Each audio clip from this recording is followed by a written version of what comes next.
Hali ya hewa ya siku hizi, masika ni kama vuli. Zamani kulikuwa na mvua mwezi huu ambayo haifai hata utoke nje. Lakini kwa siku hizi, hapana. Ni jua tu.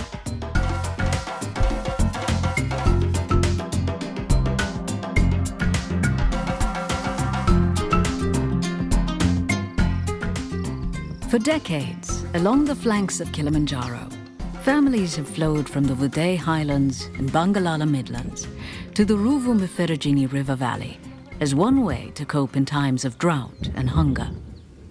As in any family, the decision to move is rarely an easy one.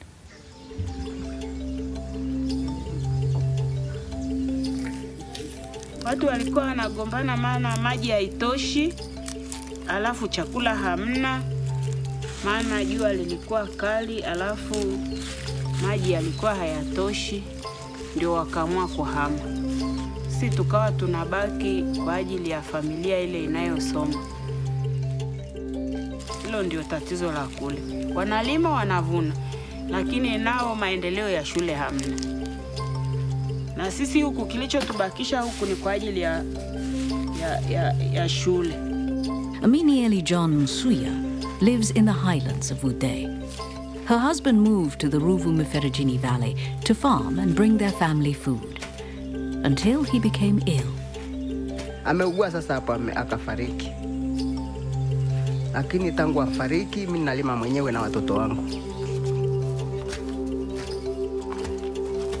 Huyu ni mjukuu wa watoto wa kike. Mama yake huyu yuko Dar es Salaam.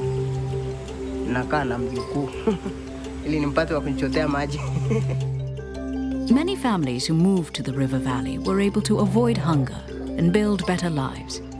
But now, living in Ruvu-Mferejini has its own risks, with more frequent droughts, irregular irrigation from dams, and unpredictable rainfall patterns. Mimi nikitoka mlimani, nilifuata maji kwenye ile bonde la Ruvu. Na tayari haya maji nao tena yametoroka, yameshakauka, yamekuwa madogo. Na huyu tayari ameshaanza kusogea tena pale nilipokuwa nimetegemea amepakimbia tena. Anaanza kusogea mbele tena. Mimea haikui na dumaa. Unakuta mmea unakuwa kufika kiwango cha juu kidogo, unadhofika, unafia hapo kwa hauendelei tena. Maji yamekuwa madogo sasa hivi hayafiki. Sasa hivi sijalilima kabisa lipo. Tulilima sehemu ikakataa kuingia. Mahindi yakafa basi nikaacha kwanza. Poor people who rely on rainfall for farming are at great risk for hunger, as they often have few choices for their families. Sometimes even migration is not an option. Many people are in essence trapped in a cycle of poverty. Unajua sio kwamba sisi tumefanana. Kuna wengine wako juu kidogo ndio wanaotufaa. Wanatutafuta, tunaenda kwa hata kama ni kufagia mazizi, tunafagia, tunapewa, tunapata kula, tunaishi. Mvua ikishakatika hatuna la kufanya. Tunabaki hivyo hivyo, Mungu anatusaidia hivyo hivyo jinsi atakavyotusaidia. Tuna mahali pa kwenda si. And not everyone wants to move. They're connected to their land, their families and friends, and the places they call home. Instead, they want better knowledge, stronger choices, and real solutions. Solutions that build on their skills and strengths, and ensure food security for their families, no matter how or where the rain falls. Kutoka mimi sitaki. Hapana. Nataka nikae nyumbani kwangu nifanye shughuli zangu.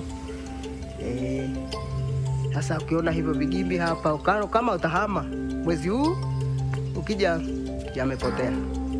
Haya anataka kupaliliwa kila mwezi kwa sababu kuna maji.